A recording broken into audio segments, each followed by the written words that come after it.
Hi, everyone. Gong did not get knocked over. Welcome, everybody. We're here. Episode 8. Checked out Retail Stories podcast. Ryan and Doug. Hi, everyone. We're here for episode 8. Thanks to everybody that's watched, liked, shared, followed, all that stuff on all the platforms. We really appreciate it. That's why we're able to be here for episode 8. And, you know, retail's tough. Retail's tough. So we got to have the podcast going if we want to keep rolling. So thanks for all the support. Thanks for continuing to watch.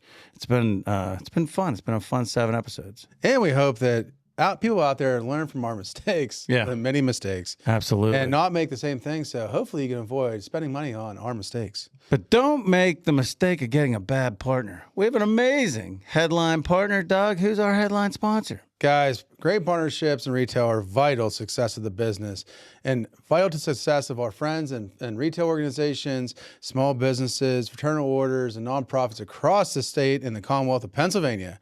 Our friends at PA Skill champion genuine Pennsylvania skill games every single day to help pay those bills, keep the lights on, and keep our firefighters in protective gear. So thank you so much. To find more about those guys at paskillalliance.org. And remember, it's skill, not luck. Baby. Woo. All right. Well, hey, we're just a couple of kids from Central PA. We've said it many times. And, one of the funny stories that came up along our path, Dad and Mom, they took us places. They did a good job of really taking us places, took us to the beach, took us to different cities and stuff in the family van, But Doug, do you remember the trip?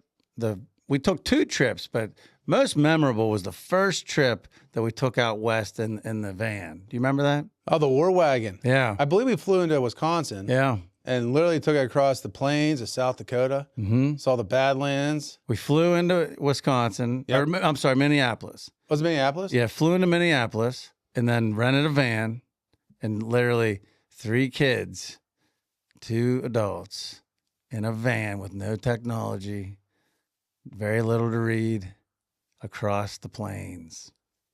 Prairie fever kicked in. Prairie fever kicked in. Do you remember Utah at all? I do actually, because I remember seeing the Salt Lake and thinking, wow, that's wild how Salt Lake City is like right up against the mountains. Oh, it's right there. Yeah. But do you remember the SWAT team? No. No. Dad was looking for a gas station and he couldn't find the gas station. And literally we turned a corner and there was a full-blown SWAT raid going on with like literally the team stacked up outside the fence, rocking into, they busted the door down and they went in and Dad's like, well, I guess we're not going to that gas station, and kept going down and found gas. But I remember that. I remember Little Bighorn. That was kind of crazy. Little Bighorn was cool. And the Black Hills. Mm-hmm. We saw buffalo. Do you remember? We saw buffalo. We saw a herd of buffalo, and that was like kind of crazy to just, like, it's not like we were out searching or we just kind of came upon it. And then we ended up, we went to Vegas, and then we flew out of Phoenix.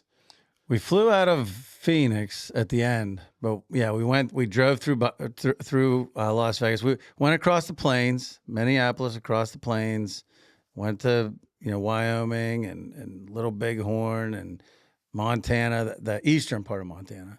And then we turned south and went down through the Rockies. You were, I think, were you 21 at the time yet? No, I was 18. Because I felt like you were Papa Giorgio trying to sneak into casinos. And I did try to sneak into casinos. Well, that's the point of the story. I don't know if you remember this. So the prairie fever kicked in across the plains. 3 kids crammed in the back of a van. We were in the back seat because the rest of the van was used for the luggage. Right. And so we were all crammed in there, no technology at the time. This is 1997, 1998. No technology. So we're just like staring at the planes. And, Mom and Dad are staring at the planes. And so after a while, we started fighting. We started picking at each other. We started getting bored. And Dad held it together pretty well. Mom held it together pretty well. A couple, hey, let's knock it off. A couple of those. But finally, I'll never forget, we're going through the mountains. We're going through these crazy Rocky Mountains on the way to Vegas. And I don't know if you remember, but Mom started, she was on us. She couldn't take it anymore. She was getting frustrated. Everybody was getting cooped up, and we were just on the road so long. Finally, Dad, if you remember the discipline, Mom would pick, and Dad would just be chill. But all of a sudden, Dad would just snap. He just couldn't take it anymore. He would reach his fuse, and he snapped. Oh, I remember. Yeah, And I remember that because I think we had dinner somewhere or whatever, and we're just driving. yeah. And it to the point where it was quiet for a real long time. And then we acted up, and then Dad turned back. Oh, And yeah. he's like, everybody, shut up. And then- Shut the beep up. Did he swear at the time, though? He didn't swear around us. Oh, you know what? Maybe he didn't. No, at the he didn't time. swear around That didn't come till we were adults. Yeah, when we're adults, he swears at all the time. I'm thinking about it as if what he would say now if we were all adults. It's actually funnier if we were all adults in the back seat. No, but he turned around. And Yeah, he didn't swear. he didn't swear, no. Yeah. But he turned around, and I remember. He's probably thinking that. Oh, he was ragey. And I remember he said, all right, everybody shut up. And the next person that spots a ram, A mountain goat. a mountain goat ram, gets $50. And then you can talk again. Yeah. And it was like 10 minutes later. Well, yeah, because he thought, I mean, we'd been looking at these hills forever. And anybody that's ever been through the Rockies, we've only been through there a couple times. But, you know, you're excited. You can't wait to see all these things. But because you're so close to civilization and there's so much area out there, the animals don't like to come near civilization. So the chances of we hadn't seen anything. We hadn't seen anything other than each other for like 500 miles. So he literally thought that would keep us quiet. Well, we were in the desert at that point too, so the odds of seeing an animal in the desert's really crazy. Because remember, it was still like white, Oh, it was kind of that. It was that pre-desert was that reddish, like the Badlands. Yeah. Not Badlands, but the what they call Red Rock. Yeah, what that's called. Yeah, like a red rock type of thing. Right. Yeah. Yeah, it was Red Rock. Yeah. And then Then I'll never forget. I saw what I thought was, you know, the mountain goat, ram, whatever you want to call it. But you know, we like you said, was within 10 minutes, and Dad had like melted down. I mean, he had a full meltdown, snapped. He couldn't take it anymore. So like, I thought I saw it, but at that point, to be wrong would have been like a real bad mistake. Like that would have been a bad mistake. And so I didn't want to be wrong. I might have even asked one of you or Laura. I might have even asked, you know, we haven't really talked about the whole family, but, you know, it's Doug, me, Doug's 6 years younger, and in between us is his sister Laura. And she works at one of the stores, and she's worked in the business. And she's right between us pretty much, closer to Doug. I think she's 4.5 years younger than me. But anyways, I think I might have consulted one of you, you know. oh, you did found Because I didn't want to be wrong. No. You couldn't be wrong there. And I'll never forget. I was like, Dad, I think I see a mountain goat. But do you remember though? You didn't see the goat. You saw one horn. It was It was a glimpse. it wasn't even the full goat. Yeah, it was a glimpse. That's right. It was a glimpse, but I thought it was. That's right. Because we went further, and I'm like, Dad, I think I saw one back there. So it was a real risk. Because now I'm glad you said that, because he had to like pull. And he's still hot, and so he pulls on the brakes. He pushes. You saw one. Yeah, I saw one. Well, you better be right. You better be right. If I pull around here and it's not there, you know, you better be right. Are you sure you saw one? And I remember it was like one of the riskiest things. I'm like, yeah, I think I saw one. Remember the thrill of your first childhood game, maybe tic-tac-toe? Genuine Pennsylvania Skill Games captures that excitement, offering easy-to-play, win-every-time experiences at your favorite local spots. Imagine a game where a little skill consistently turns credits into cash prizes. A game you can enjoy with others and even help them win. No need to just imagine. Genuine Pennsylvania Skill Games, championed by the PA Skill Alliance, are real. Go to paskillalliance.org for more information.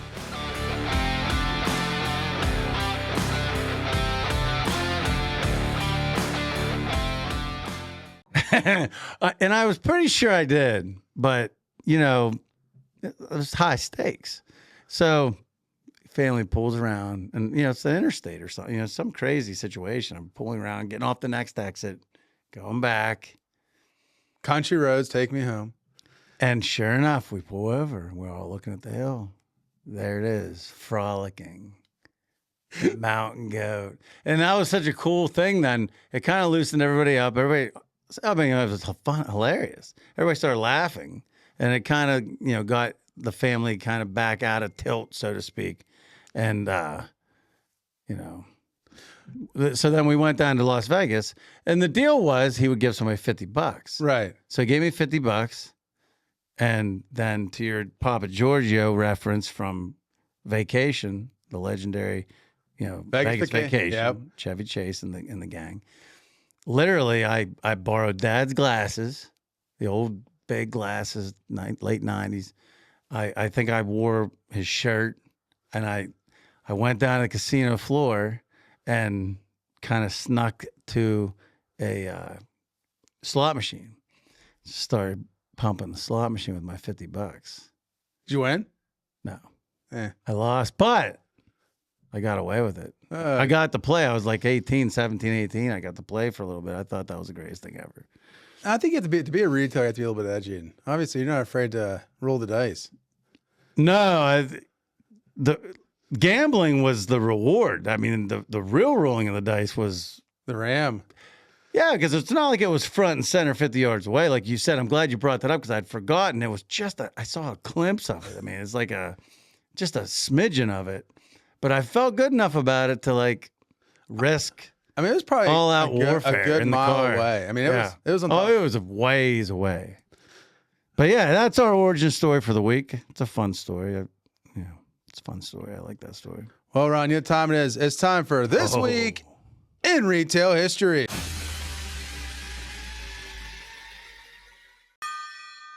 Retail history, baby, with Doug. Let's go. So, guys, one of the things that happen is, and this is a big thing in a lot of industries, is they have their big show. In the case of the NRF, which is the National Retail Federation, they have literally called the big show in New York City every year this time of year. It's a big opportunity for retailers to see what's going on in technology. Obviously, AI is the big subject to talk about this year. You can look at point of sale systems. You can look at different things to do, different innovations you can do. Also, what I like to look forward to, which I don't go to the show, but every year I look for opportunities to add to your business. How can you reutilize the square footage you already pay for and create more financially lucrative operations and more opportunity to grow the store? And sometimes it's not about the money. Sometimes it's about what draws traffic. But every idea you have in your store should do one of two things: either be extremely profitable or close to profitable, but then draw people into the business. Put meat in the seats, baby. George Steinbrenner. Got to put meat in the seats. Every time. And, you know, one of the things too is Ron and I got caught up in this for a while, but you know, you go to a food show, you go out there to look at things, you know, whatever retail organization you're part of, you go to the show. And Ryan, I mean, we've been to some shows that have been great and some are bad, but what are some tips for people can do when they go to their industry show? The number one thing that you can do, and I haven't perfected this yet, but have your work at home done, caught up, taken care of, replaced as much as possible, so that while you're at the show, you can maximize the time at the show, and you know, do due diligence and get the most out of the show. Go to the seminars, take advantage of the speakers, you know, maximize, cover the entire floor, and like you said, you know, picture, okay, that display at that price point in my store, what do I think? Is it something I can see my customers buying based on what their buying preferences generally are? But really to take advantage of that. I mean, you know, we've gotten better at that, but we still don't do as good of a job as we should. We're still a little distracted at the show. The other thing I will say for people when they go to a show is, you know, be careful of the nightlife. Because, you know, you go to the show, you're away from home. Usually it's in a nice destination. And usually there's some vendor or some partner or supplier taking you out, drinks are flowing, everything's great.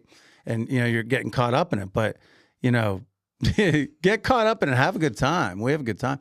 But make sure you know when the cutoff is and make sure you're in bed at a proper time. So the next morning, you know, so you can really take advantage of the show. Have fun, but take advantage of the show. Because we've seen it a lot of times. Dudes and dudettes, some don't make it to the show. Retailers, some suppliers, you know, Brandy, my wife, you know, she's on the supply side. And a lot of times the vendors don't show up to the show because they're too hungover from the night before. So that's what I would say. But back to your point, a lot of people make the mistake is they'll plan out dinners or other things to do like at that key time when you should be networking. Because networking happens at the show a little bit, but the best networking happens at the dinners, at the vendor sponsored events, at the ability to go out with your buddies that are in the business and talk about business away from business. Those are key times. So yeah, moderation's key. Being from experience, moderation is key. Yeah, I mean, we've been that guy. Yeah, we've been that guy. Yeah. You know, you just came off of a stressful couple months. You know, you survived. You're in business. Things are decent. You get an invite to go to a show. You get in your plane or you get in your car. You get to the destination, and you just want to like forget about whatever.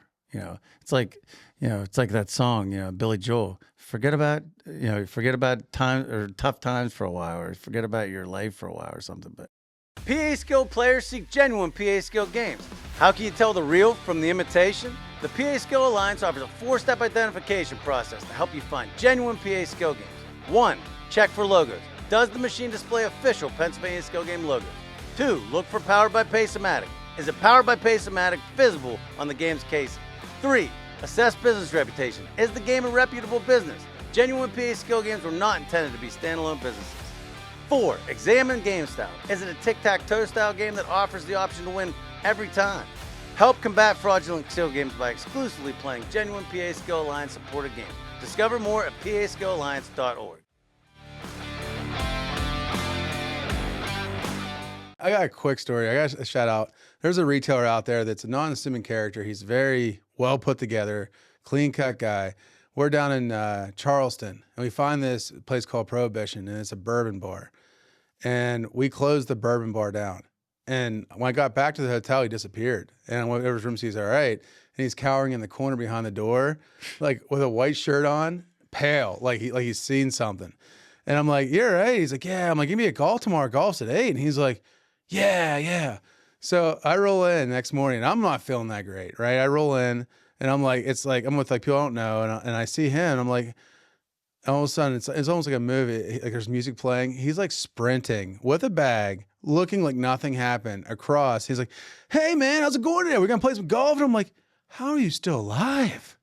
Like literally 4 hours later, like 4 hours earlier. I mean, he was green. That's talent. That is Stud. talent. You know, I just was. You know, it reminds me of a movie. We've referenced this before, and of course, if you're going to watch this podcast, you need to watch the movie Roadhouse. It just reminds me of a scene. Wesley! Wesley!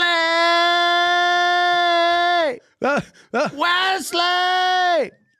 That was a different guy. He was in Chicago. Oh, it wasn't Wesley? No, that was a different guy. Wesley was in Chicago and crossed like the bridges they have at nighttime. I saw him walking across one of the bridges, and literally I was on the other side screaming Wesley.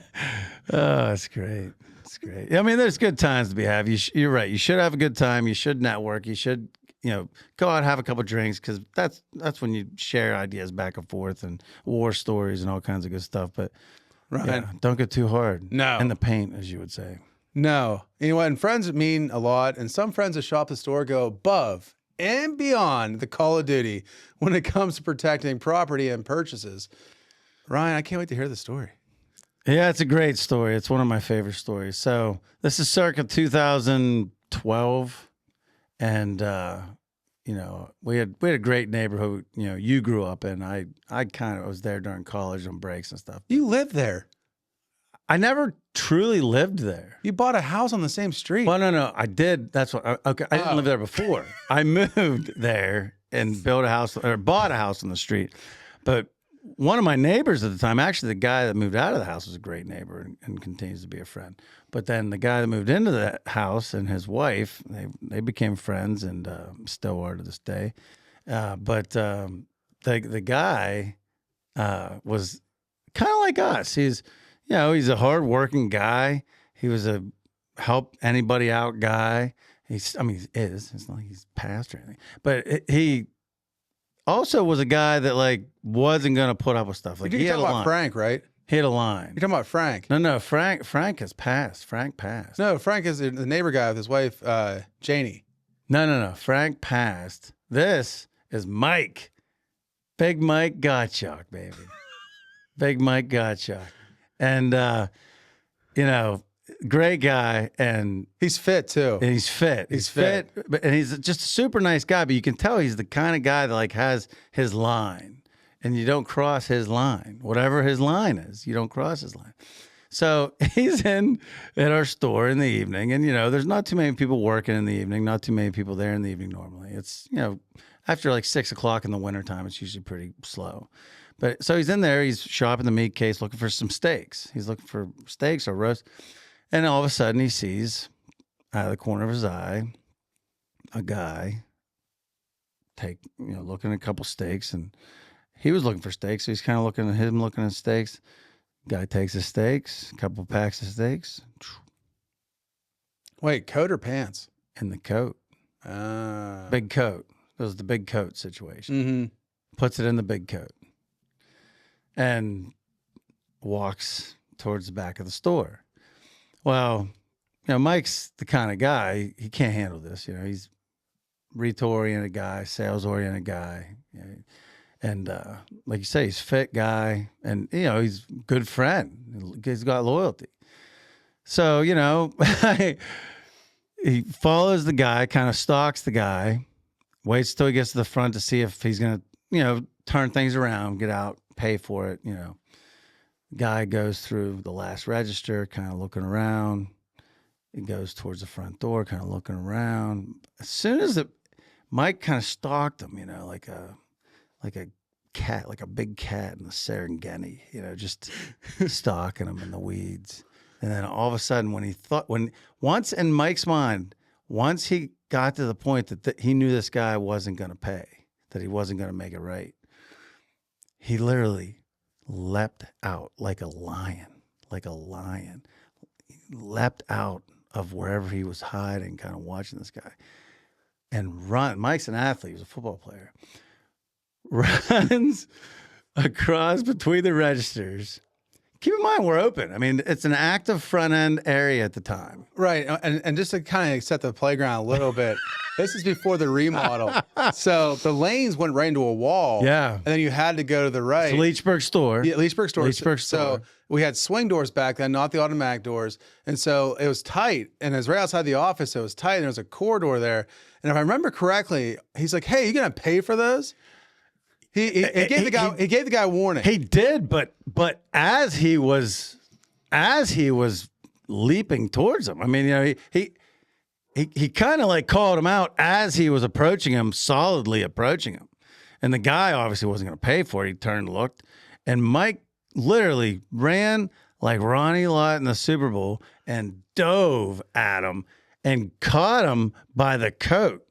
He had a winter coat. It was wintertime. He had a big puffy winter coat. He had all the steaks in. Caught him by the coat, and Mike had no regard for his own body, because he dove at him, grabbed the coat, and at the time on the front wall we had pallet displays, and there was pallet displays of soup. There was a pallet of tomato and a pallet of chicken noodle soup, cans. So grabs the coat.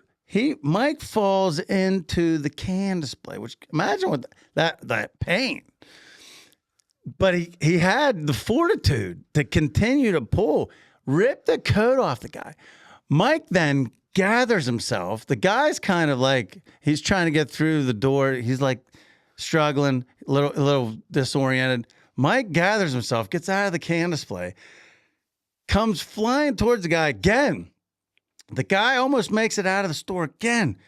Mike dives again and grabs him by the belt. This guy's like a husky guy. He's a husky guy. And Mike grabs him by the belt and literally pulled, and diving, the pants come down. This dude's in his tighties at this point. So he started off, at this point, he has a t-shirt and some tighties. He started off with a winter coat, puffy winter coat, jeans, belt. And then within a couple of seconds, he's relegated to tighties, shirt, and it's 5 degrees outside. So Mike, at this point, has this guy's pants, because the guy jumped out of his pants. One of his shoes came off. So he's got one shoe. He's got whitey tighties. He's got a t-shirt and no stakes to show for his opportunity. And then he's on camera, so he's done. Goes out of the store, and then he's frantic. And I think he might have had like a escape car. Somebody might have been driving a car. They must have freaked out and left after seeing what was happening, so they leave him high and dry. So he runs down to the river. Keep in mind, he's got one shoe. It's like 12 degrees outside. He's got one shoe. He's got whitey tighties. He's got a T-shirt on, and that's it. So he goes down to the river, and he's caught. He's nowhere to go. You can't go anywhere. If you're in Leechburg, man, you go to the river, you're done. I mean, you either got to get in the river, which you're not going to do. It's like 25-degree water, probably. No, it's a peninsula. Leechburg's a peninsula. Yeah. So he's trapped. So obviously the girls had called the cops. So the cops had everything cornered. So they caught the guy. Here the guy was stealing off of multiple stores. It was a whole situation.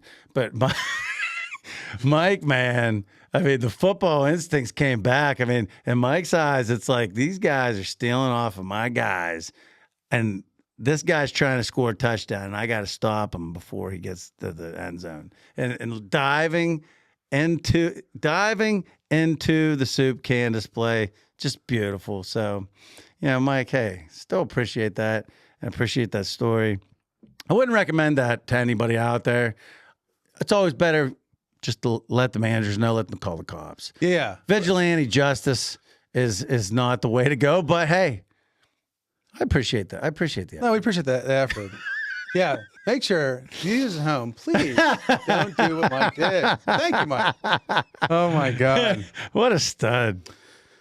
Loyalty, man. It's about That's loyalty it's about there, loyalty. buddy. That's loyalty. And hey, here we go. We're on to the next episode.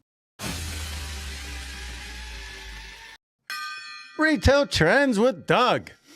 Well, it's not as fun as somebody getting their pants ripped off them, but we're going to go with, so one of the things that are happening, that we've seen so many different schemes over the years of retail theft in different forms. Sometimes, it's the old, I steal off the shelf, return with no receipt and get cash or gift cards. There's other forms. And some people truly just want to return stuff. We talk about the steak guy, was really funny, but I always like, hey, I ate these cookies. I didn't like them. Were they bad? Well, no, I just didn't like them. While we were returning it. Anyway, so some of the bigger retailers, including our over at Macy's and JCPenney's and Zara, have actually implemented a fee or restocking fee when returning items. And their politicalness, or they're coming out and saying it's bracketing. They want to try to prevent people from returning, buying 3 shirts, wearing them all, and then decide which one they want to return. Back to my obviously vending machine of shirts.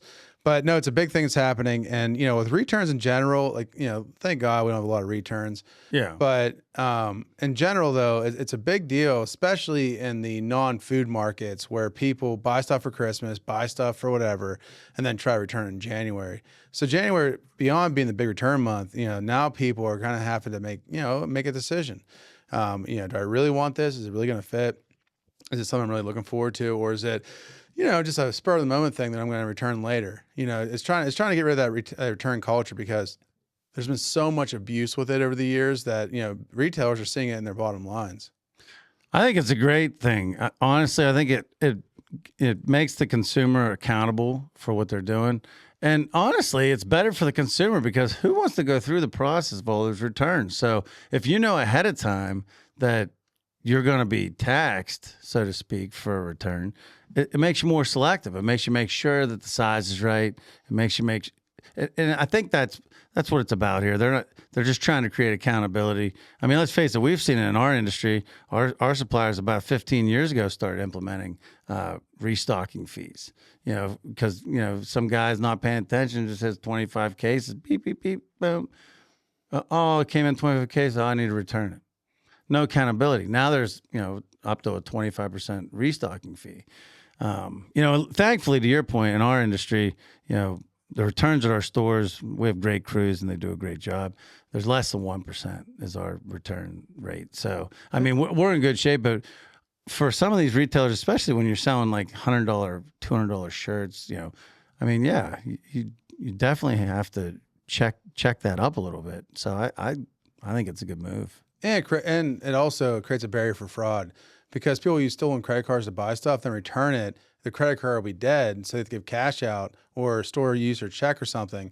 So they're basically transferring the money still against the business. Because at the end of the day, the business is holding the bag.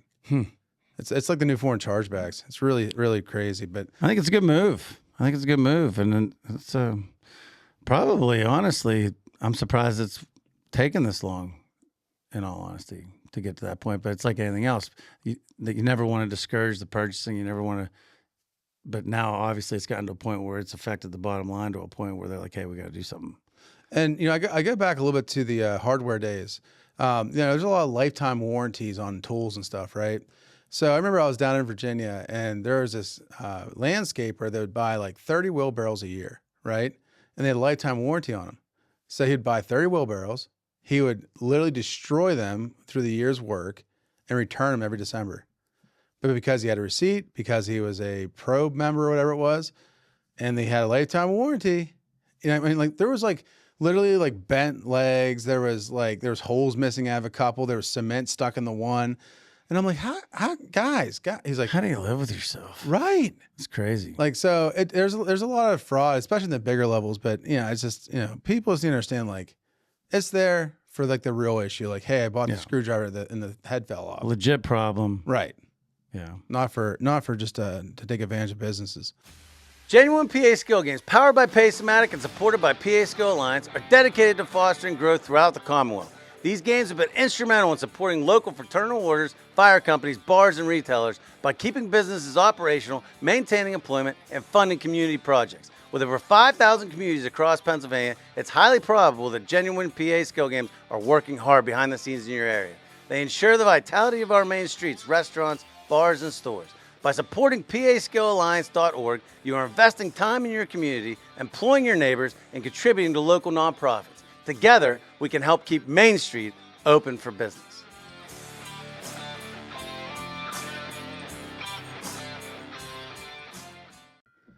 How about, do you ever find yourself in the store and you're there and, a crew member that, comes up to you and wants not more money, but more hours? Have you ever had that, like, transpire? It's one of the classic stereotypes. It's a retail stereotype.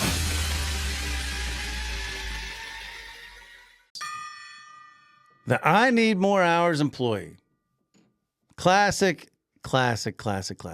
Whenever you're in the store, Doug, and 9 times out of 10, if an employee comes to you and says, Doug, can I talk to you? I need more hours. Is that on a 1 out of 10 efficiency scale and you can't do without this person scale? Normally, where does that person fall? They're basically the lowest rung.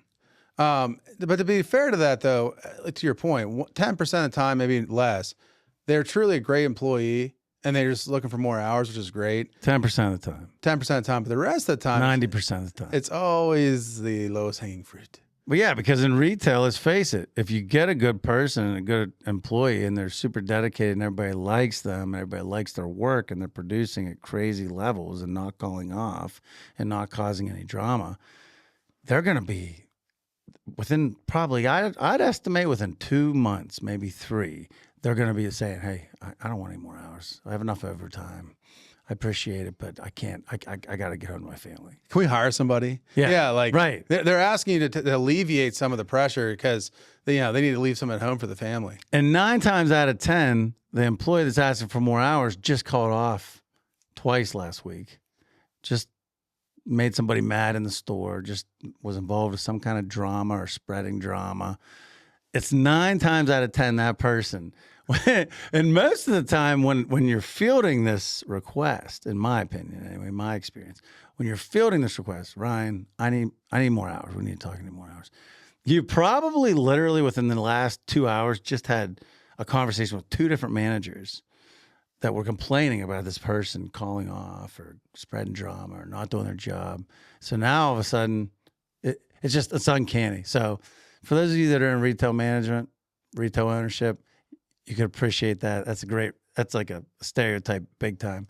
For those of you that, are on the other side of it, now one of the stereotypes on the supply side, on the management side. So yeah, that's the stereotype of the week. Usually the golden rule of that is if your manager only says like a 5-minute meeting with you once a week and they say you're doing a great job and not take the time to like show you how to do your job again, odds are you're doing a great job. Yeah. Keep doing what you're doing. Mm-hmm. Good things are coming. Short meetings are great in retail. Short meetings and sometimes like skipping meetings. I mean, that's a sign that you're doing a great job. Keep doing it. Keep doing what you're doing. Yeah. And that leads us to Doug's retail story. So I take you back. And back when I was working in Virginia, there's this gas station I used to hang out with, out at a little bit. I mean, it wasn't like I was there all the time, but just like the local state store, they kind of knew me by name. And so I'd go in there and talk to, and there was this grocery store manager of a local, I think it was Shoppers, it was like their kind of local chain. It was a little smaller than Giant Eagle, but it was their chain. And so there was a store manager that'd come in. He'd come in every once in a while, and our shifts are always kind of lined up because I'd work the morning shift, and he would work like if he was going into work or coming back from like a late shift, I'd see him at the gas station. And at the time you were working, I was working at the boot store, and I was Yeah. working at Lowe's Home Improvement right. as a department. That time I was department manager. So I was working 2 jobs. So I was always, getting gas. And you guys haven't been in Virginia. It's literally for 13 miles, it takes 2 hours because the traffic is insane. Insane. Every day is like 4 hours driving, and literally you're only going like 23 miles. it's wild. So I was there, and the manager was there, and he would come in, and there was this other guy that worked there, and the other guy worked there. He was like the oddball guy. He would like fix the gas pumps if there's issues. He was the clerk, but he was funny. We talked. So it was around Christmas time, and he came up to me and said, "Hey, Doug," he's like, "Hey, do you need some shrimp?" And I'm a grocer. No, I don't need shrimp. I mean, I can get all the shrimp I can get. What a wild. Well, I mean, it was like we were friends. No, so- I understand, but like, how many times have you went up to one of your, like, we're not talking about friends that you graduate high school. We're talking about like an acquaintance you see Right. playing the lottery at the gas station. I mean, it's an acquaintance friend. Like, that's a wild, like, do I want shrimp? Well, I mean, to his defense, where's your net, man? Like, where's your net? I mean, fresh from the dock of Virginia. I mean, if somebody offers me some shrimp like that, they better have it in a net somewhere or a cooler that they just caught at the beach.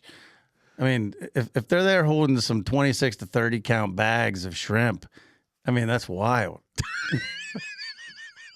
well, needless to say, I knew something was off. So I asked him. I said, "What do you mean? Do I need some shrimp?" He's like, "Well, I got a guy that comes in every other Wednesday, and he sells me shrimp." And I'm like, "Okay." I'm like, "That's kind of cool, right?" And so I'm like, "So, I mean, what's the price on this shrimp?" He's like, "Oh, dude, it's like half off." And I'm like, "Oh, okay, that's great." So. That was like right before Christmas. And so then, a few days go by, and I come in and I don't see the worker there anymore. And I was talking to the store manager, and he started telling me the story. He's like, "Doug, you're not going to believe this story." He's like, "It happened right here in this gas station." I'm like, "What happened right in this gas station?" He's like, "So in our store, we have a department manager, a meat department, and below the department, he has an assistant, and then he has a bunch of workers. And they all wear big white coats. They all wear big, big white coats." And, so we were, doing our inventory, getting ready, everything else. And we noticed that the frozen food and the meat was a little bit off. Like it was, it was lower than it normally is. And so, we started to investigate, and, we started to come here, and the guy that worked here. I'm like, "Oh yeah, you mean the guy that took care of the pumps?" He's like, "Yeah." He's like, "Yeah, he asked me about a week ago." He's like, "Hey, do you want any shrimp?" And the manager is like, "Oh no, I got a great discount store." He's like, "Oh, this guy comes in every other Wednesday. He gives you half off on shrimp. It's a great deal." And so the manager, it started to like, it's just weird how this guy started asking these questions. So what happened was it's happened like a week before I started talking to this manager. He's like, "So we started to watch cameras. We started to get loss prevention involved, and here." This assistant meat wrapper guy would wait till everybody else left when he was cleaning the saw, getting the case ready, and he would just shove his big white pockets full of shrimp before he left. Every night, he'd shove his pockets full of shrimp. And so he put 2 and 2 together, and so he went up to the guy, and he said, "Hey," he's like, "I know you're stealing shrimp." And the guy was like, "No, no, no, no." He's like, and he, obviously pulled the camera footage up, showed him. He's like, "And I know you're selling at the gas station." And the guy that was stealing the shrimp was like, No. No. So He's thinking how. right. He's like panicking. He didn't know what to do. He's like, wow. But These guys tracking me. yeah. They have like a camera on my But there car. it was a deeper ring than everybody thought. So Crazy. he's like, listen, what we're gonna do is we're gonna go to the gas station and you're gonna go and sell the shrimp. I want to see where it goes. I want to know how far down the rabbit hole it goes with Alice. So the next Wednesday comes around and he goes to the thing and he has the guy there because the guy's already, I mean, the cops already came, he's already arrested, but he said he'll go lenient if he participates in this, scheme. So here's White Coat. He has his little shrimp in his pockets. He goes to the gas station where his buddy is there, working on the pumps. And literally he's there and there's like 10 people waiting for shrimp, like in their cars, in the parking lot. It was this whole deal. Like this guy would steal so much every night. There was cases and cases and cases. And literally on every other Wednesday, he'd go and meet all these people at the gas station, just sell all of it. And the guy that was working the gas station was getting a cut for helping him sell the shrimp. I mean, there's all kinds of problems with this situation, all kinds of people with problems in this situation. But honestly, in my opinion, the people that are buying the shrimp are the wildest because, I mean, I don't care how cheap shrimp is. I mean, we're talking about fish. We're talking about shrimp. We're talking about seafood. Very sensitive. Temperature. Very sensitive. And you're at the gas station, you're pumping, you're looking at a sticker somebody put for some cause on the pump, and all of a sudden somebody comes up to you and says, "Hey, do you want to buy some shrimp?" Like that's a hard no. I don't care who it is. Like that is a hard no. So the fact that there had been created a demand for the shrimp, sketchy gas station shrimp is crazy. And to your point, I can't believe he didn't do steaks or anything else. The reason he did the shrimp was because they didn't track the shrimp like they track steaks. Yeah. So when you cut a case, you know how many packs you cut. Yeah. So when you do your spot move it the next day, you sold 5-6 packs of this, 3 packs of this. He knew that was highly like scrutinized, where nobody counts the shrimp bags. And so like bold. Can you imagine the sting going on? Can you imagine like the managers there? I can. Like managers there with the gas station manager in the office. The police are there. And there's this guy in a white coat walking around with shrimp in his pocket, hand to the other guy. Meanwhile, there's 10 people outside in their cars waiting to get the shrimp. Well, yeah. I mean, you're a store manager, you're a meat manager, you're a person working in the department.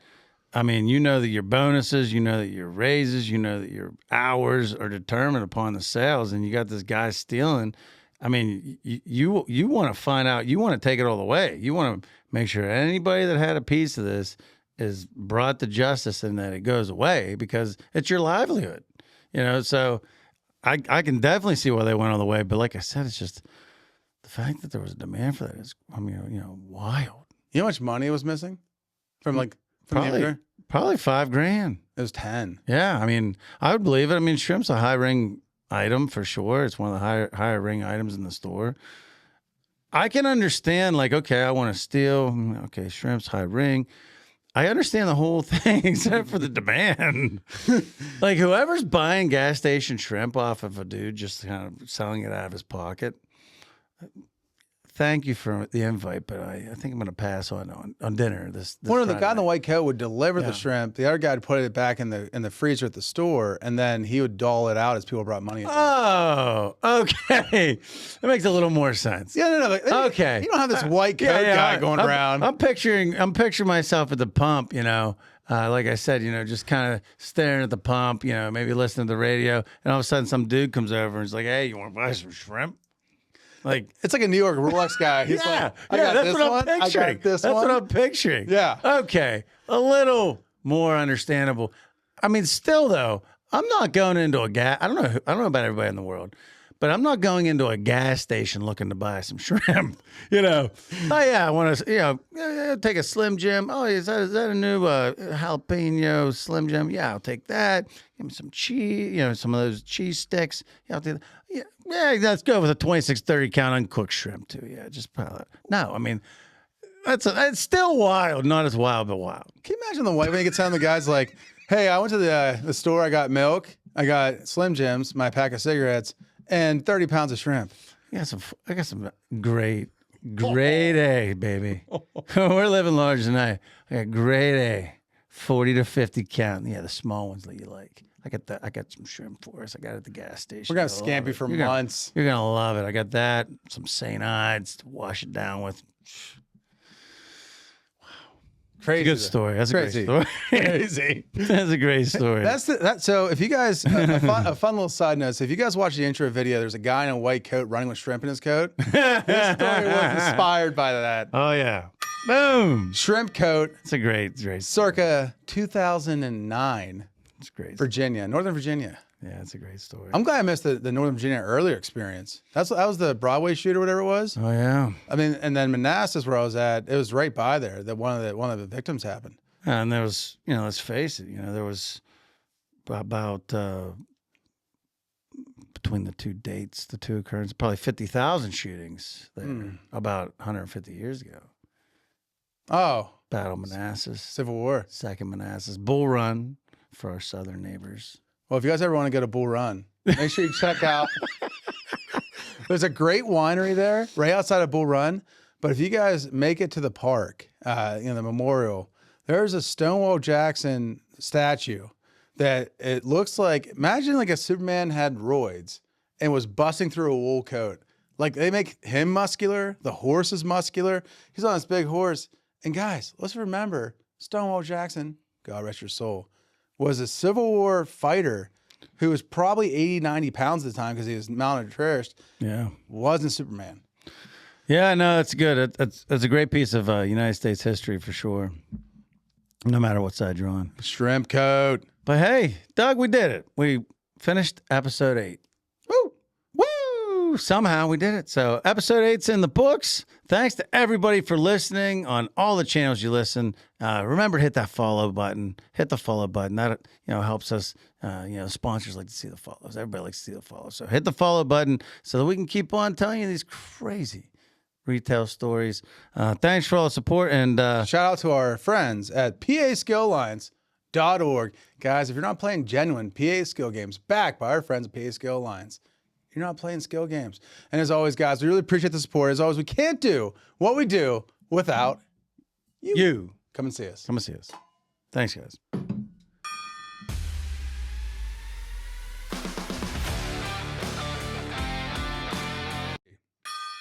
Doug's Retail History of the Week. I love this. Pause. Please turn off all your dingy dings. I don't understand where it's coming from. Your iPad. I shut it off, though. Do you have your volume off? Let me see your phone. I shut it off. Let me see your phone. It's off. It's your phone. Let me see your phone.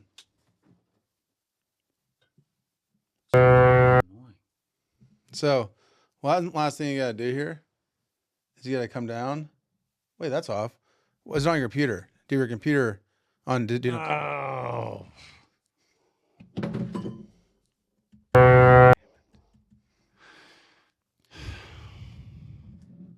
You good? Yeah. Okay, let's refocus. We got this.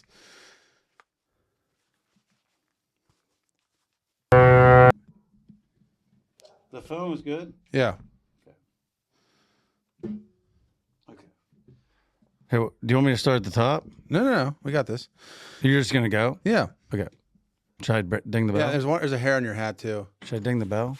Like on the, right here, there's like a dog hair or something. It's real white and long. Did you get it? Oh, wow.